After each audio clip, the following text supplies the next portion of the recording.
नमस्कार बंधुगण आपण मान तरफ कमेंट्स आसुछि जे सुभद्रा योजना केबेठारू ऑनलाइन लिंक आसीबो आउ केबेठारू आमे ऑनलाइन आवेदन करि पारिबा। तो फ्रेंड्स ए वीडियो माध्यम रे आपण मानकु मु जणेबी सुभद्रा योजना केबेठारू आमे ऑनलाइन आवेदन करि पारिबा।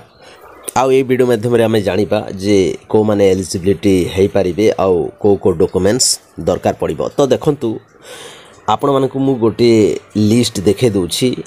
एही लिस्ट आमकु ग्राम पंचायत रो सरपंच महोदय आमकु प्रदान करथिले। तो देखंतु एठारे जो एलिजिबिलिटी क्राइटेरिया देछि प्रथमे अछि the women should be a resident of Odisha, age should be between 23-59 years.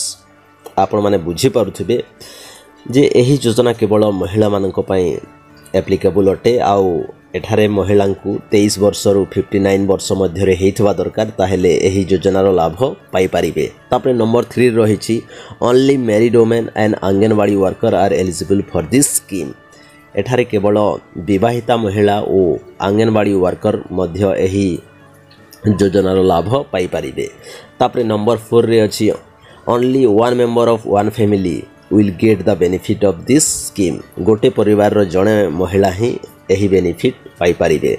तापरे नंबर 5 रे अछि the applicant must not have held any government job.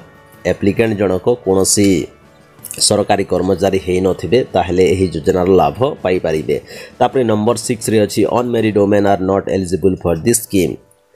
जदि जणे विवाह करनाहंती ताहेले से एलिजिबल नुहंती एही योजनार लाभ पाइबा पय। तो आपण माने बुझी पारुथिबे। तापरे तले जो टेंटेटिव डॉक्यूमेंट्स रिक्वायर्ड जो रही तो देखंतु डॉक्यूमेंट्स सबुर लिस्ट कौन रही। प्रथमे रही Aadhaar card, bank passbook, resident certificate, income certificate, ration card, passport size photo. आपण माने एही सब डॉक्यूमेंट्स रेडी करंतु परिबा। किंतु आपण मानकर गोटे प्रश्न रहुची जे केबेठारू ऑनलाइन आवेदन प्रक्रिया आरंभ होबो। तो एठारे आपण मानकु कहि रखिबी कुहा जाउची जुलाई लास्ट सप्ताह किंबा अगस्त प्रथम सप्ताह रे आवेदन प्रक्रिया आरंभ हो जिवो। तो एठारे आपण माने जानि रखंतु। तो किंतु ए जाय कोनोसी ऑफिशियल नोटिफिकेशन मध्य आसीनी जे केबेठारू आरंभ होबो। किंतु सरकार जेतेबेले नुआ करी शपथ ग्रहण कले सेतेबेले कुहा जायथिला जे 100 दिन भितरे एही सुभद्रा योजना ओडिसा री कार्य करी हबो। तो आपण माने भाबि नियंतु जे सरकार हमर शपथ नेबार मात्र 20-30 दिन हेछि। तो आमको आ गोटे मास वेट करबा को पड़िबो।